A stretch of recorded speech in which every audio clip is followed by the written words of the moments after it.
हरे कृष्णा। सभी भक्तों का हार्दिक स्वागत है।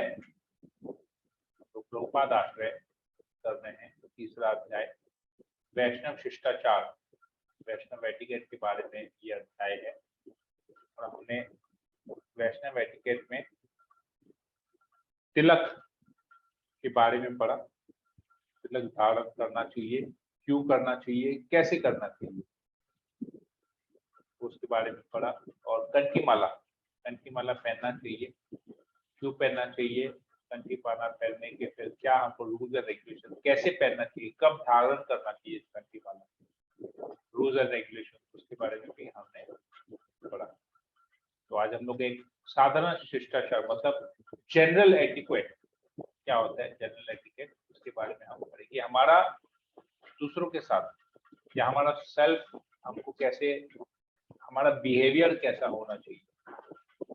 हमने तिलक तो लगा लिया, कंठी भी पहन लिया, पर ये करने के बाद हमको कैसा बर्ताव, हमारा कैसा व्यवहार कैसा होना चाहिए, उसके बारे में आज हम लोग चर्चा करेंगे। साधारण शिष्टाचार तीसरा नंबर पॉइंट है, आप लोग के बुक में शायद पेज नंबर 20 में आएगा, तो आप में से कोई इसको पढ़ लेगा।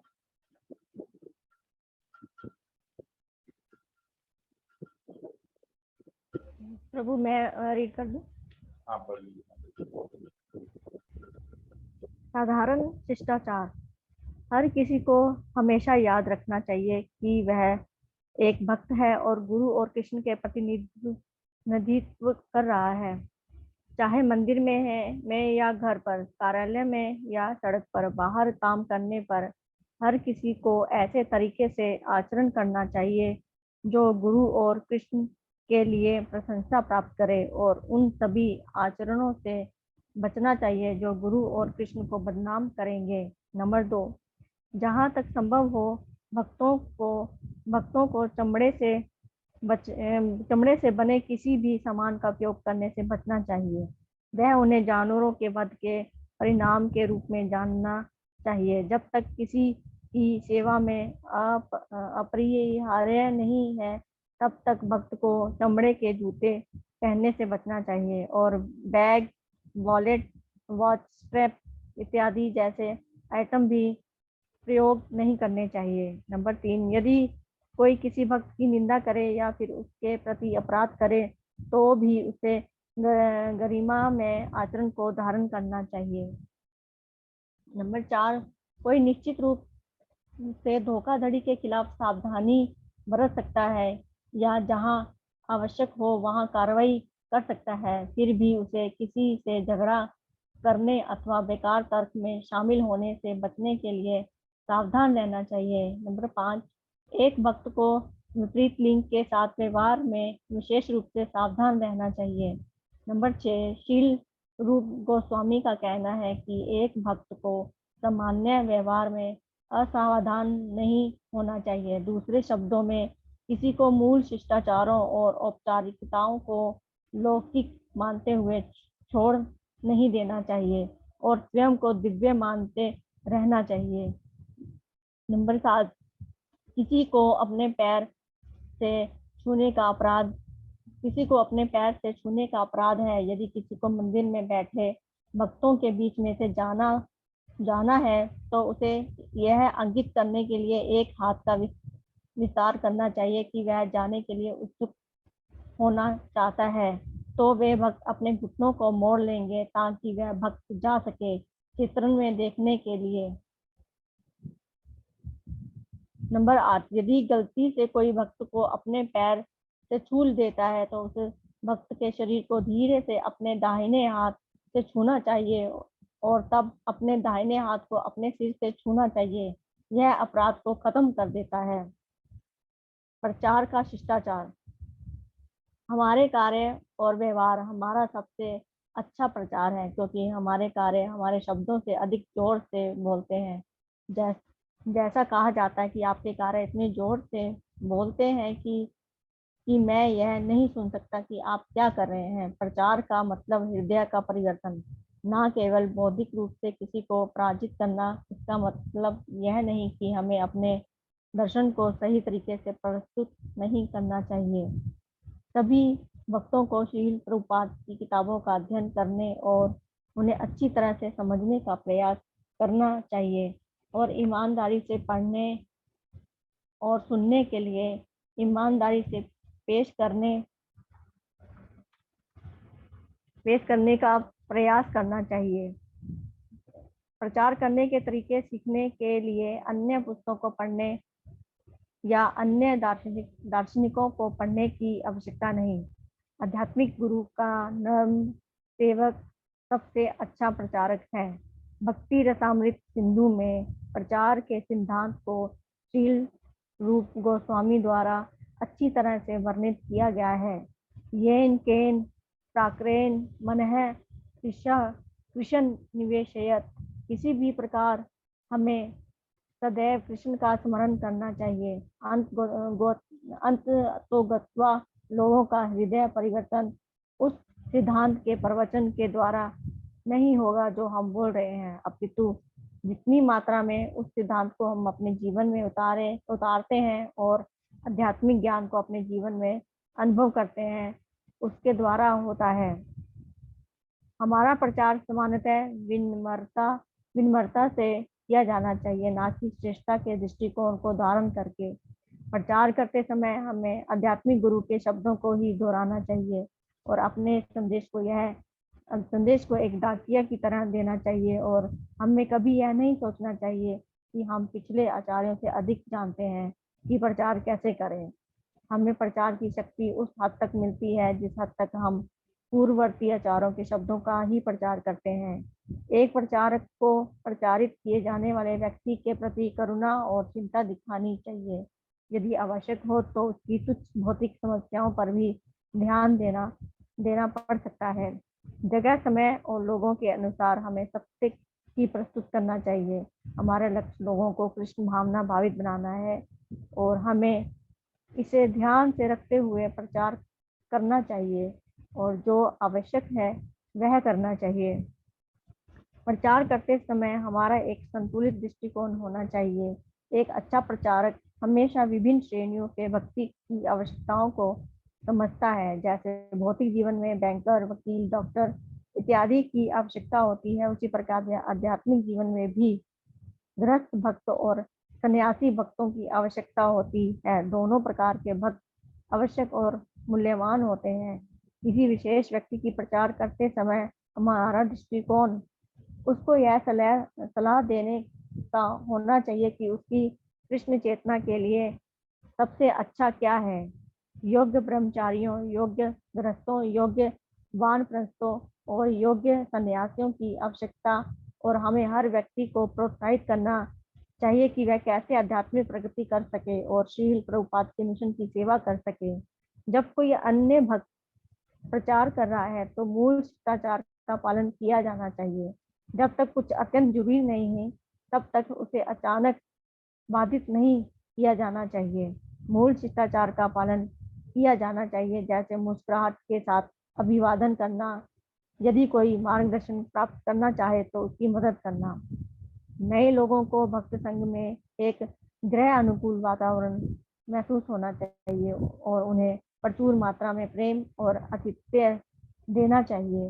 विशेष रूप से रविवार को मंदिर में भक्तों को पहले अतिथियों और नवागतों से मिलना चाहिए और उसके बाद नियमित रूप से आने वाले भक्तों से मिलना चाहिए।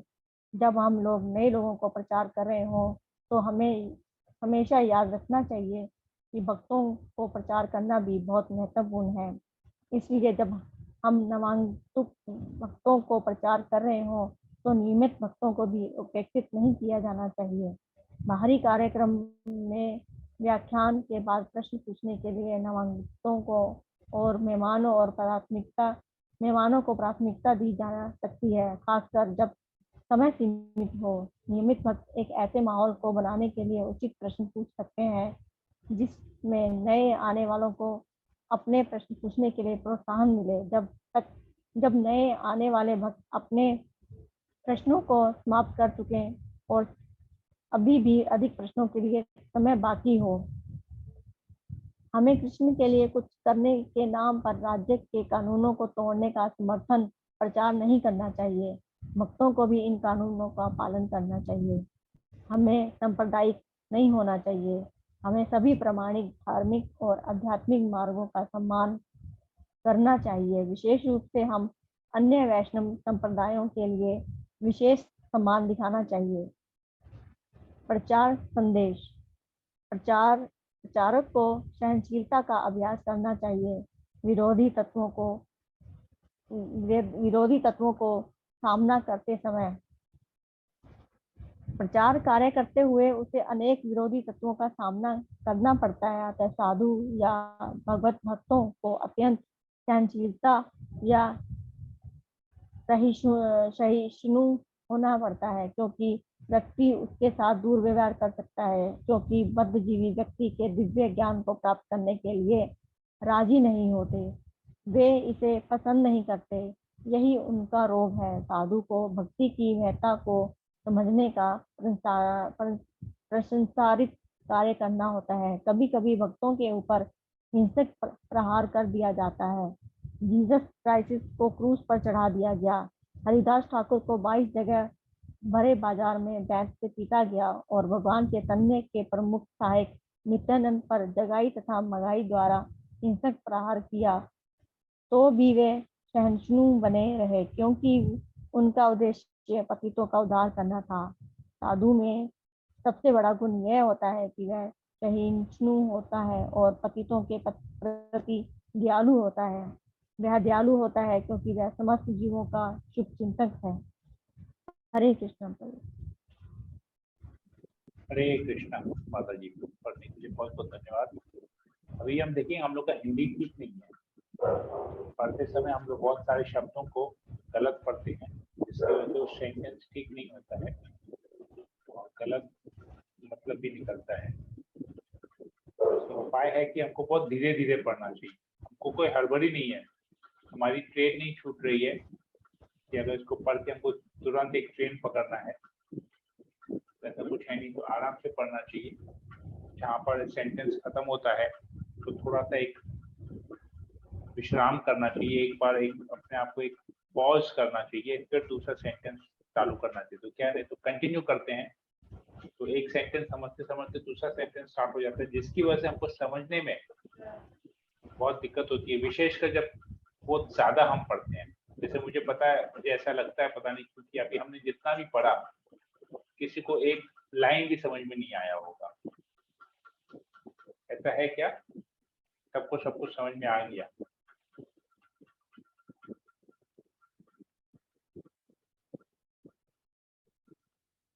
या कुछ नहीं समझ में आया, या कुछ कुछ समझ में आया, या कुछ नहीं समझ में आया, थोड़ा थोड़ा समझ में आया, थोड़ा नहीं समझ में आया? क्या हुआ आपकी बात? थोड़ा थोड़ा समझ में आया और बुक से फॉलो करने से प्रभु थोड़ा थोड़ा समझ में आया, नहीं तो नहीं समझ में आता। एक्चुअली हम पढ़ रहे थे प्रभु, वो जो पढ़ रही थी माता जी ना, तो हम लोग भी उसको रीड कर रहे थे, तो ठीक।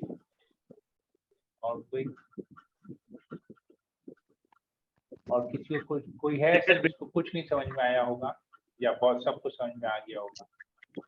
नहीं, third option little bit. Little bit, very good, ठीक है। और किसी को, और कोई? थोड़ा बहुत समझ में आया प्रभु जी, वो स्टार्टिंग का अच्छा से समझ में आया, लास्ट का थोड़ा सा ध्यान। मुझे ये लगा कि मुझे फर्स्ट सेशन में ना रोक देना चाहिए था, क्योंकि सेकंड सेशन इतना बड़ा था ना, तो नॉर्मली ऐसा तो होता उसमें है थोड़ा concentration टूटेगा। हाँ, वो रीड करने से हो जाएगा। मुझे ऐसा लगा कि इसको 2 सेशन में करना चाहिए था, हमने एक ही सेशन में कर लिया, इससे समझने में दिक्कत आया होगा। यही एक प्रॉब्लम। पहला जो साधारण शिष्टाचार है प्रभु जी, वो तो समझ में आ गया, लेकिन वो समझ सेकंड वाला बहुत हाई फाई, क्योंकि सेकंड वाला अभी हम लोगों में वैसा व्यवहार नहीं हुआ है, ये बहुत कुछ हाई फाई है, इससे नहीं समझ में आया। ठीक है, तो किसी को कोई प्रश्न है? क्योंकि बहुत को थोड़ा बहुत समझ में आया, तो क्या नहीं समझ में आया आप लोग वो अगर बताएंगे तो हम लोग उसी पॉइंट पे पकड़ेंगे। क्या नहीं समझ में आया आप लोग बताएंगे? थर्ड पॉइंट के तो प्रभु जी सारे पॉइंट समझ में आ गए, क्योंकि वो अपन मंदिर वगैरह में भी जाते हैं तो ये सारी चीजें ध्यान में रखते हैं, या फिर किसी के पास बैठते हैं तो कहीं पैर ना लग जाए वो भी देखते हैं, और चमड़े का ये सारी चीजें नहीं पहनना चाहिए, वो भी सब जगह होता है। लेकिन ये प्रचार का शिष्टाचार वो थोड़ा ख्याल कर लीजिए। टफ ठीक था। है, मैं फिर फटाफट एक से सारे पॉइंट्स की रिव्यू कर लेता हूँ, 10 मिनट लगेगा मुझे, तो मैं सारे पॉइंट्स की रिव्यू कर लेता हूँ। हम लोग साधारण शिष्टाचार पे आते हैं। अगर आप लोगों को कहीं पर भी कुछ ऐसा हो तो आप तुरंत मुझे टोक के मैं दोबारा आपको समझा दूंगा, मैं एक फ्लो में बोलूंगा। तो सबसे पहला क्या है, हमको ये हमेशा समझना चाहिए कि हम गुरु के और कृष्ण के प्रतिनिधि हैं। तो हमारा, जब हम किसी को रिप्रेजेंट करते हैं, किसी संस्था को या किसी भी चीज को हम रिप्रेजेंट करते हैं, या मान लीजिए हम अपने परिवार को भी रिप्रेजेंट करते हैं, कोई हमको कहता है कि देखो, अभी जैसे मेरा जो भौतिक नाम है सुरेश असवानी, अभी बहुत लोग, अभी तो ऐसा आचरण नहीं है लेकिन पुराने जमाने में था, पर हमारे यहाँ पर अभी भी ऐसा है कि मेरे नाम के बीच में मेरे पिताजी का नाम दिया जाता है। तो मुझे कहीं पर भी इंट्रोडक्शन देना पड़ता है, भौतिक जगत में मैं बहुत जगह जाता हूँ, तो मैं हमेशा कहता हूँ कि मेरा नाम सुरेश बग्गूमल असवानी है। मतलब मेरा नाम, मैं इस नाम से क्या होता है, तुरंत पता चल जाता है कि मैं श्री बग्गूमल असवानी का सुपुत्र हूँ और मेरा नाम सुरेश है। मतलब इस एक लाइन से लोगों को ये समझ में आ जाता है। तो मतलब मुझे आचरण ऐसा करना है कि लोग मेरे पिता की वजह से मुझे जानते हैं। मेरे पिता को तो हर कोई जानता है क्योंकि वो सीनियर सिटीजन है, पर मुझे लोग मेरे पिता के कारण से जानेंगे। तो मेरा व्यवहार, मेरा शिष्टाचार ऐसा होना चाहिए कि वो लगे कि हाँ ये अपने पिता का पुत्र है, क्योंकि मेरे पिताजी जब व्यवहार इतना अच्छा है तो पुत्र का व्यवहार भी अच्छा होना चाहिए। अगर मैं गलत व्यवहार करूंगा वहां पर तो लोग मुझसे कहेंगे, फिर लोग क्या टोकेंगे कि देखो, अरे इसका पुत्र होके ऐसा व्यवहार, इसके पिताजी कितने अच्छे हैं और ये ऐसा प्रताप कर रहा है। तो इससे डायरेक्टली पता चलता है। तो हम जब भक्ति करते हैं तो हमारा आचरण बताता है कि हम कृष्ण से और गुरु के हमने क्या सीखा, हमारे गुरु ने हमको क्या सिखाया, हमारे आचरण से पता चलता है। तो अगर हम अपने गुरु का, कृष्ण का अच्छा करना चाहते हैं कि लोग कृष्ण का गुणगान करें, कृष्ण भक्ति करें, तो हमको भी वैसा आचरण करना चाहिए कि लोग हमको देख के बोले हाँ कि भाई वाकई में ये बहुत अच्छा शिष्य है, बहुत अच्छा भक्त है। तो कृष्ण भावनामृत में इतना अच्छा व्यक्ति, इतना परिवर्तन हो जाता है, इतना अच्छा बन जाता है, तो हमको भी कृष्ण भावनामृत, हमको भी भक्ति करने की इच्छा होनी चाहिए। ऐसा व्यवहार हमारा होना चाहिए। तो ये यहाँ पर बताया, क्योंकि हम प्रतिनिधित्व कर रहे हैं, रिप्रेजेंट कर रहे हैं गुरु को और कृष्ण को। तो हमारा आचरण भी ऐसा होना चाहिए कि हम अपने गुरु को या कृष्ण को या पूरी संस्था को या प्रभुपाद का बदनामी नहीं होने दें। हमें आचरण ऐसा करना चाहिए। तो ये आचरण कैसे आएगा, जब हम अपने गुरु की आज्ञा का पालन करेंगे। और कहेंगे यार गुरु ने कुछ बोला पर हम कुछ और करेंगे, तो ये आचरण गलत होगा, फिर प्रतिनिधित्व भी गलत होगा, फिर उसका जो रिएक्शन आएगा वो रिएक्शन भी गलत होगा। तो अगर कोई किसी भक्त की निंदा करता है या फिर उसके प्रति अपराध करता है तो हमको गुस्सा नहीं होना चाहिए, हमको सामान्य आचरण धारण करना चाहिए और इसको देख के समझ जाना चाहिए। हमको उसमें ज्यादा पढ़ना नहीं चाहिए, उसके बीच में हमको वहां से चुपचाप निकल जाना चाहिए। क्योंकि अगर हम उसमें ज्यादा बहस करेंगे तो हम उसके, वो तो ऑलरेडी अपराध कर रहा है, अब हम उसको कुछ बोल रहे हैं तो हम उसके प्रति भी अपराध हमारा हो रहा है। तो जहां तक हो अपने आप को इन सब चीजों से दूर रखना चाहिए, किसी को धोखा नहीं देना चाहिए, झूठ नहीं बोलना चाहिए, डांटना नहीं चाहिए, जरूरत से ज्यादा चिल्लाना नहीं चाहिए, झगड़ा नहीं करना चाहिए। ये सब आचरण आता है साधारण आचरण में। इनफैक्ट विपरीत लिंग, ऑपोजिट सेक्स के जो होते हैं, जैसे स्त्री और पुरुष जब किसी स्त्री से बात करता है तो उसको बहुत, ये हमने पहले भी पढ़ा है, उसको बहुत सावधानी से बात करना चाहिए, माता जी कैसे संबोधित करना चाहिए। और माता जी जब पुरुष से बात करते हैं जरूरत पड़ने पर ही बात करना चाहिए, नहीं तो एक जब तक ज्ञान का है, इस परंपरा का ज्ञान जहां तक लिया जाता है तो उतना तक रिलेशन अलाउड है, जहां पर एक गुरु और शिष्य के बीच में ज्ञान का आदान प्रदान हो रहा है। भक्तों के बीच में जब तक ज्ञान का आदान प्रदान हो रहा है तब तक वो व्यवहार बातचीत ठीक है, उससे अधिक व्यवहार में सावधानी रखनी चाहिए, उससे ज्यादा कहीं जाना नहीं चाहिए। जब तक आप एडवाइस ले रहे हैं या ओपिनियन ले रहे हैं या किसी प्रॉब्लम का सलूशन चाहते हैं उतना तक ठीक है, उससे ज्यादा व्यवहार नहीं बढ़ाना चाहिए, उससे ज्यादा होना भी नहीं चाहिए। और फिर जैसे पैरों से छूना नहीं चाहिए, पैरों से किसी को गलती से छू लिया तो उसके वहां पर हाथ उनको छू के अपने सर पे रखना चाहिए ताकि अपराध नहीं हो। अंकित करना चाहिए हाथ से डायरेक्शन की प्रभु जी मुझे जाना है, आप थोड़ा सा साइड कीजिए ताकि किसी को पैर नहीं लगे। तो ये साधारण शिष्टाचार है। प्रचार का शिष्टाचार क्या है? हमारे एक्शंस, कहते हैं इंग्लिश में कहावत है actions speak louder than words, मतलब कार्य की जो ध्वनि है, कार्य की जो शब्दों की जो आवाज है वो हमारे वाणी से ज्यादा जोर से, कार्य की जो आवाज है, कार्य करने की जो आवाज है, action speak louder than words. तो हमारे जो कार्य होते हैं वो हमारी वाणी से भी ज्यादा तेज बोलते हैं, ज्यादा जोर से बोलते हैं। तो हमारे कार्यों को, हमारे आचरण को बहुत सावधानी से, इसको विशेष रूप से इसको ध्यान देना चाहिए कि हम कैसा कार्य करते हैं, हमारा आचरण कैसा होता है।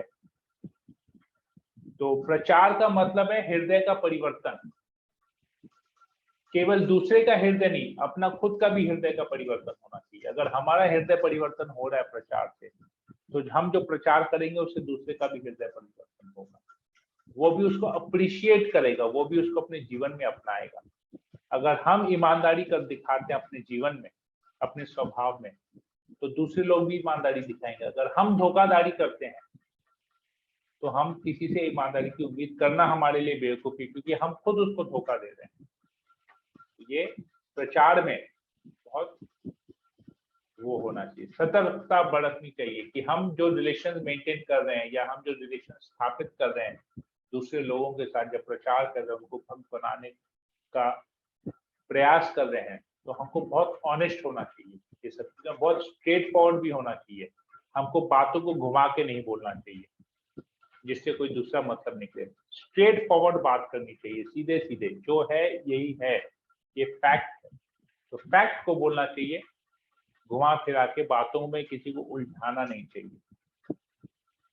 तो हमको विनम्र होना चाहिए इन सब मामलों में, और अपने आप को ऐसा नहीं समझना चाहिए कि अरे वो भक्ति नहीं कर रहा, वो तो निकृष्ट है, एकदम बेकार आदमी है, घटिया आदमी है, भक्ति नहीं कर रहा है, पापी है, और अपने आप को क्योंकि हम भक्ति कर रहे हैं तो हम श्रेष्ठ हैं। ऐसा नहीं, ऐसा समझेंगे तो हमारा प्रचार खत्म हो जाएगा, हम प्रचार कभी नहीं कर पाएंगे। अपने आप को श्रेष्ठ समझेंगे और दूसरे को पापी समझेंगे तो ऐसा नहीं होगा। विनम्र, कोई भी व्यक्ति अगर हमको उसको प्रचार करना है, उसको भक्त लाना है, तो हमारा आचरण भी बहुत अच्छा होना चाहिए, विनम्र होना चाहिए, ताकि वो हमारे आचरण को देख के हमारी तरफ आकर्षित हो।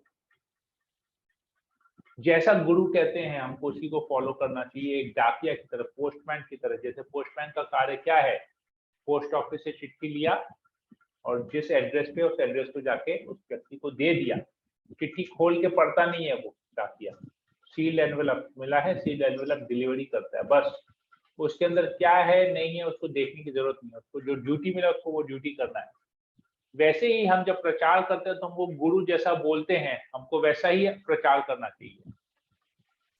गुरु ऐसा बोले, अरे गुरु को क्या पता, वो थोड़ी ना प्रचार कर रहे हैं, प्रचार तो हम कर रहे हैं, इस व्यक्ति को तो हम जानते हैं, गुरु थोड़ी ना जानता है, ये ऐसे ही नहीं समझेगा, इसको हम दूसरे तरीके से समझें, तब तो हो गया प्रचार। वो तो लड्डू मिलेगा हम लोग को प्रचार में, लड्डू मतलब वो खाने वाला लड्डू नहीं, अंडा, जीरो मिलेगा, जीरो, या प्रचार होगा नहीं, हमारा सारा मेहनत बेकार हो जाएगा। ये हमारा पर्सनल एक्सपीरियंस कहता है, तो हमने भी ऐसा बहुत कुछ किया था जो गुरु के आदेशों के विपरीत था, हमारा वो पूरा का पूरा समय वेस्ट हो गया, हमारा पूरा एफर्ट वेस्ट हो गया। क्योंकि हमने अपने आप को अपने गुरु से ज्यादा इंटेलिजेंट समझा। ये मेरा पर्सनल एक्सपीरियंस मैं आप लोगों के साथ शेयर कर रहा हूँ। 3-4 बार ऐसा हुआ है मेरे कि मैं अपने आप को समझा कि मुझे सब कुछ आता है, मैं अपने आप करूंगा। हमने ओपिनियन भी लिया, परंतु उस ओपिनियन का पालन नहीं किया, अपना ही मनमानी किया था, तो वो फेल हो गया पूरा। तो फिर जब से हमने गुरु के आदेश का पालन करना स्टार्ट किया, हमारा प्रचार एकदम, हम खुश हैं कि जैसा हम कर रहे हैं बस वैसा हो रहा है, जैसा गुरु बोल रहे हैं वैसा कर रहे हैं, ज्यादा उसमें वो नहीं करता। तो ये है, तो ये बहुत जरूरी है प्रचारक के लिए कि वो अपने गुरु के निर्देशानुसार करे। दूसरे लोगों के प्रति, दूसरे लोगों के प्रति, वो भक्त हो चाहे भौतिकवादी लोग हो, करुणा होनी चाहिए उनके ऊपर, कृपा करनी चाहिए, मर्सी होना चाहिए उनके ऊपर। हमने पहले भी पढ़ा कि उसको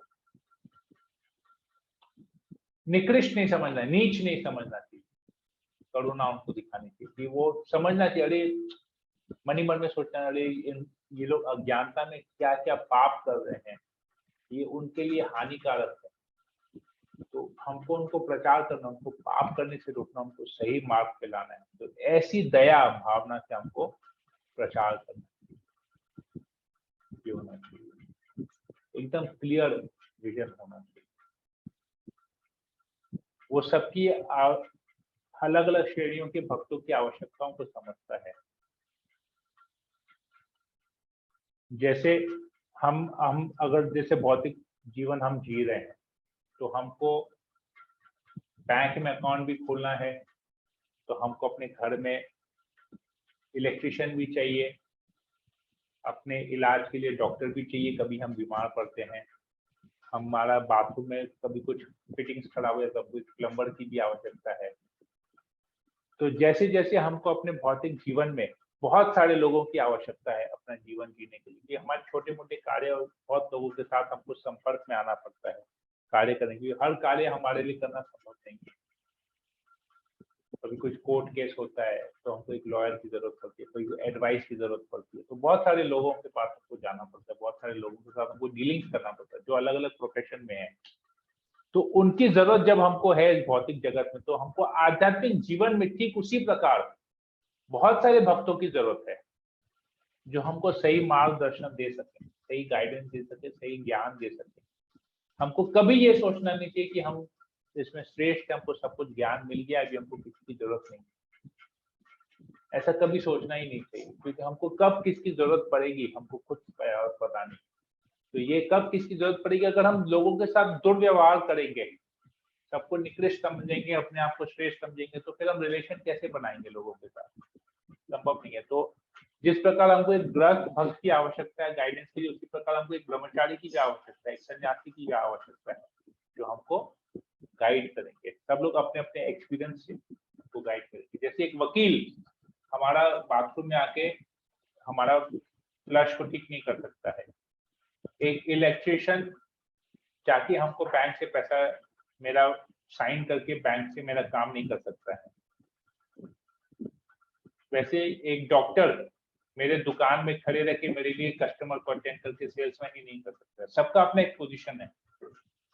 उसी प्रकार भक्तों के जीवन में सब भक्त का अपना अपना एक पोजीशन है, एक यूनिक गुण है जो हमको किसी भी समय किसी की भी आवश्यकता हो सकती है, जो हमको गाइड करे, मार्गदर्शन करे। तो भक्तों के साथ हमारा रिलेशन बहुत अच्छा होना चाहिए, जिससे हम जब भी हों उनके पास हम गाइडेंस दे सकते हैं। तो ये सब आता है। तो अगर कोई दूसरा भक्त प्रचार कर रहा है और हम वहां पर उपस्थित हैं, तो हमको उसको प्रचार करने से या उसकी बात को टोकना नहीं चाहिए, या उसको रोकना या आपत्ति नहीं डालनी चाहिए, उसको बोलने देना चाहिए, और जब जरूरत पड़े तब हमको बोलना चाहिए। कभी भी किसी के बीच में, ये साधारण शिष्टाचार एक नॉर्मल मटेरियल वर्ल्ड में भी हम इसको कहते हैं ना, जब बड़े बात करते को छोटों को बीच में नहीं होना चाहिए। वैसे ही जब कोई प्रचार कर रहा है, कोई व्यास आसन में बैठा है, तो वो बड़ा है और हम उसके सामने छोटे हैं, क्योंकि वो प्रचार कर रहा है। तो वो जब किसी को प्रचार कर रहा है तो हमको बीच में टोकना नहीं चाहिए, बोलना नहीं चाहिए, क्योंकि वो बड़ा है, क्योंकि वो प्रचार का दायित्व उसने लिया है, हमारा काम उसको सहायता करना, तो हम छोटे हैं। तो ये है, कोई भी हमको ग्रीट करता है तो हमको मुस्कुरा के उसको वापस ग्रीट करना चाहिए। हरे कृष्णा बोलता है हरे कृष्णा बोलना चाहिए, कोई हमसे मार्गदर्शन चाहता है उसको गाइड करना चाहिए, कोई किसी कार्य में हमसे सहायता चाहता है हमको उसको सहायता करनी चाहिए। ये सब है। तो हमको एक ऐसा एक एनवायरनमेंट, ऐसा एक वातावरण बनाना चाहिए जहां पर लोग हमसे बात करने में हिचकिचाए नहीं। तो अपनापन, एक ऐसा रिलेशन बनाना चाहिए। तो इसी से ही वो हमारा प्रचार बढ़ेगा। संडे मंदिर में जाना चाहिए। ये मंदिर का आगे, ये मंदिर में जो लोग रहते हैं उनके लिए ये सब है। तो मंदिर में गेस्ट को एंटरटेन करते हैं, ये उसके ऊपर ये ज्यादा हमारे लिए ज्यादा है नहीं। और हमको सरकार के, गवर्नमेंट के रूल्स एंड रेगुलेशंस को, लॉ को फॉलो करना चाहिए। ऐसे नहीं कि हम कृष्ण भक्त बन गए तो हम भगवत गीता का खाली पालन करेंगे और किसी और का पालन नहीं करेंगे। सरकार जाए भाड़ में, गवर्नमेंट जाए भाड़ में, कानून जाए, पुलिस जाए भाड़ में। नहीं, वो लोग इस भौतिक जगत में कुछ रूल्स रेगुलेशन बनाए हैं, हमको उनको भी समर्थन देना चाहिए, उनका पालन करना चाहिए, उनकी सहायता करनी चाहिए, सारे रूल्स एंड रेगुलेशन को फॉलो करना चाहिए। और दूसरे जितने भी दूसरे पंथ हैं, दूसरे कोई संस्था है, सबके रूल्स एंड रेगुलेशन, उनके जो विचार है, उनकी जो विचारधारा है, सबको रिस्पेक्ट करना चाहिए। कि हम श्रेष्ठ हैं, इस्कॉन है सर्वश्रेष्ठ है, कृष्ण से डायरेक्ट रिलेटेड है, बाकी सब संस्था बेकार है, नहीं। वो लोग अपने ज्ञान के हिसाब से ठीक है। जैसे हम किसी स्कूल में पढ़ते हैं, आज हम किसी स्कूल में, या हमारा पुत्र या पुत्री, डॉटर या सन किसी स्कूल में पढ़ता है, तो जरूरी नहीं है वो बेस्ट स्कूल हो, उससे भी अच्छा स्कूल हो सकता है। परंतु हमारे हिसाब से, हमारी क्षमता अनुसार, हमारी योग्यता अनुसार हमने उसको उसी स्कूल में डाला है। लेकिन उससे भी अच्छा स्कूल हो सकता है, और होगा, 100% होगा। उससे भी खराब भी स्कूल है, पर हमने अपनी योग्यता के हिसाब से डाला है। तो हमको कंपेयर नहीं करना चाहिए कभी भी, क्योंकि अगर हम कंपेयर करेंगे खराब के साथ तो गलत होगा, क्योंकि हमारा उस स्कूल से भी अच्छा कोई स्कूल है। तो फिर तो उसके हिसाब से हम भी खराब हुए, हम अच्छे कहाँ हुए? जब हम दूसरे को, नीचे वाले को देख के हम उसको खराब देख रहे हैं, तो हमसे ऊपर है तो वो भी तो हमको नीचा देख रहा है, तो उसके लिए हम भी खराब हुए, तो हम भी अच्छे नहीं हुए इस चीज। तो यही चीज यहाँ पर बताया गया है। तो दूसरे संस्था के आध्यात्मिक मार्ग जो है उनका सम्मान करना चाहिए। ठीक है, वो लोग हैं, अपने ज्ञान के हिसाब से वो लोग हैं, और हम अपने ज्ञान की जगह पर। तो अगर हमको किसी को अपना ज्ञान देना है तो उसको पहले रिस्पेक्ट करना पड़ेगा। अगर अपनी बात किसी को सुनानी है तो पहले उसकी बात भी सुननी पड़ेगी, उससे शिष्टाचार, उससे रिलेशन एक अच्छा मेंटेन करना पड़ेगा। तभी आप जो पहले ही जाकर उसको बोलेगा, अरे तुम लोग ब्रह्मवादी है, तुम लोग निराकार ब्रह्म में है, तुम लोग का कुछ नहीं होने वाला है, तुम लोग सब बेकार है, ये है वो है, तो खत्म हो गया। तो वो तो कभी हमारी बात ही नहीं सुनेगा, हम उसको प्रचार कहाँ करने जाएंगे, हमको गीता कैसे देंगे हम लोग? बोलना चाहिए कि हाँ, आप लोग जो कर रहे हैं बहुत अच्छा है, ये गीता में भी बताया गया है, परंतु इसके बाद भगवान और भी कुछ बोल रहे हैं गीता में, तो आप उसको भी सुनिए। तो ये होता है दो अलग तरीके से बात करना। तो ये सब आता है यहाँ पर प्रचार संदेश में। प्रभुपाद जी भी बताते हैं कि तकलीफें आएंगी, जब हम प्रचार करेंगे तो तकलीफें आएंगी। कहते हैं preaching is a thankless job, मतलब प्रचार करना ये एक ऐसी नौकरी है, प्रचार की नौकरी ऐसी होती है कि जहां पर कोई भी हमारा शुक्रिया नहीं करेगा, शुक्रगुजार नहीं होगा हमारा, सबको गाली देंगे। तो ये खाली आंसर, इसलिए कहते हैं इट्स अ थैंकलेस जॉब। प्रचार करना, preaching is a thankless job. आपको कोई आके थैंक यू नहीं बोलेगा कि आपने हमको भक्त बना दिया, नहीं, थैंकलेस है। आप जितना भी कुछ कीजिए तो लास्ट में बोलेगा ये बोलता तो अच्छा है, ठीक ही बोलता है, अच्छा बोलता है, पर उसके जैसा कोई बनना नहीं चाहेगा। इसलिए इसको कहते हैं थैंकलेस जॉब। भाई हमारा काम था इसको सुनना, 1 घंटा हम उसको सुन के बहुत अच्छा बोलता है, ठीक है अभी जाके अपने काम में लगो। हमारा कसाई का काम है, तुम जाके काटेंगे, हमारा जो भी काम है उस काम में जाके, चोरी चकारी का काम वो भी जाके करेंगे, टोपी पहनाने का काम में जाके करेंगे। तो कभी उसको नहीं बोलेगा कि उसकी वजह से, आपकी वजह से हमारे जीवन में परिवर्तन हुआ। थैंकलेस जॉब इसे कहते हैं, preaching is a thankless job. Hare Krishna. तो यही सब बताया कि बहुत कुछ हो सकता है हमारे जीवन में, लोग हमको बहुत कुछ बताएंगे, बहुत कुछ हमारे विपरीत बातें करेंगे, पर हमको सहिष्णु होना। जैसे जैसे कि हमने उदाहरण दिया था गुरु महाराज के लेक्चर से कि जगह मदाई, जैसे नित्यानंद प्रभु को सर फोड़ दिया, फिर भी नित्यानंद प्रभु ने चैतन्य महाप्रभु बोले इनको अपना प्रेम दो, कृष्ण प्रेम दो, इनके ऊपर कृपा करो, इनको क्षमा करो, कृपा करो और कृष्ण प्रेम। तो जी क्या क्या बोले, क्षमा करो, कृपा करो, कृष्ण प्रेम। मतलब सजा भी मत दो, इनकी गलतियों को माफ करो, सजा मत दो, और इनको ऊपर मतलब इनको फाइन भी मत मारो, पेनल्टी भी मत मारो, सजा भी मत दो, उल्टा इनका उद्धार करो, इनको कृष्ण प्रेम दो, इनको प्योर बना दो। ये तो ये क्योंकि एक भक्त जो है वैष्णव हमेशा सबका शुभ चिंतक होता है, वेल विशर होता है, क्योंकि भगवान सबके वेल विशर है, तो भगवान का प्रतिनिधि भी सबका वेल विशर होना चाहिए, शुभ चिंतक होना चाहिए। सुहृदम सर्वभूतानाम, कृष्ण कहते हैं गीता में 5.29 में, सुहृदम सर्वभूतानाम, सबका वेल विशर, सुहृद में भक्त होने के नाते, कृष्ण का प्रतिनिधि होने के नाते, गुरु का प्रतिनिधि होने के नाते हमको भी सबका सुहृद बनना चाहिए, वेल विशर करना चाहिए, शुभ चिंतन करना चाहिए। हरे कृष्णा। आई होप मैंने सारे पॉइंट्स को कवर कर लिया, समझा पाया। अगर किसी को कोई प्रश्न हो तो आप पूछ सकते हैं।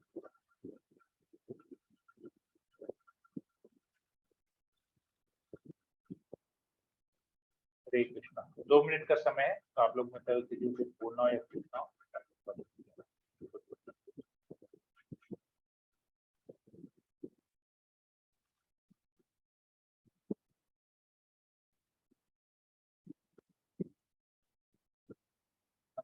माता जी, अनु माता जी, आशा रानी माता जी, अशोक रानी प्रभु, भावना माता जी को हरि बोल प्रभु, बहुत अच्छा से अभी ठीक समझाया है आपने। प्रभु जी, अभी प्रचार का शिष्टाचार भी तो समझ में आ गया हम कि कैसा Clear प्रचार now. होना चाहिए, कैसा होना चाहिए। Raji Prabhu. Prabhu, clear now. Yeah thank you ji Prabhu, Prabhu ji. Ashok Prabhu, thank you Raji Prabhu, सुमन चौरस माता जी, राजी प्रभु। क्लियर है प्रभु जी, समझ में आ गया। तो आप लोग पहले क्यों नहीं बताया, मुझे एक का नाम बोल के बोलना पड़ता है। मुझे लगता है आप लोग बोर हो गए होंगे, सब लोग हेडफोन निकाल के साइड में रख के लेट गए होंगे। प्रभु जी को बोलने दीजिए, मतलब काम बोलना, बोलते रहे कैसे नेट हो जाएगा, अपने हो जाएगा। या पहले इसी सो जा रहे होंगे, नींद आ रही होगी। भक्ति कभी कभी बोरिंग भी लगता है बहुत, मतलब ज्ञान जो फिलॉसफी है ना, बोरिंग लगता है, तो जरूरी भी है हमारे जीवन में, जरूरी भी है। फिलॉसफी नहीं रहेगा तो ज्ञान नहीं रहेगा, तो उसका करना क्या वो भी नहीं पता रहेगा, फिर ज्ञान नहीं रहेगा तो पालन भी नहीं होगा, जीवन में अपनाएंगे भी नहीं, उसको नहीं पता। भावना, यू हैव एनी क्वेश्चन? थोड़ा बहुत जो टुक टाक समझ में आया था अभी पूरा क्लियर हुआ?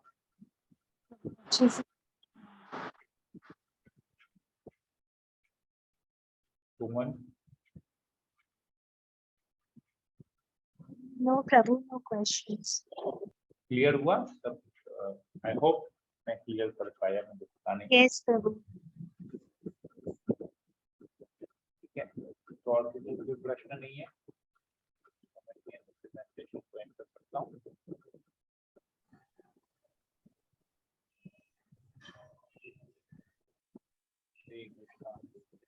कृष्ण कृष्ण हरे हरे, हरे राम राम राम हरे पतितानां पावनेभ्यो वैष्णवेभ्यो नमः। समेत भक्तवृंद जय, प्रभुपाद की जय।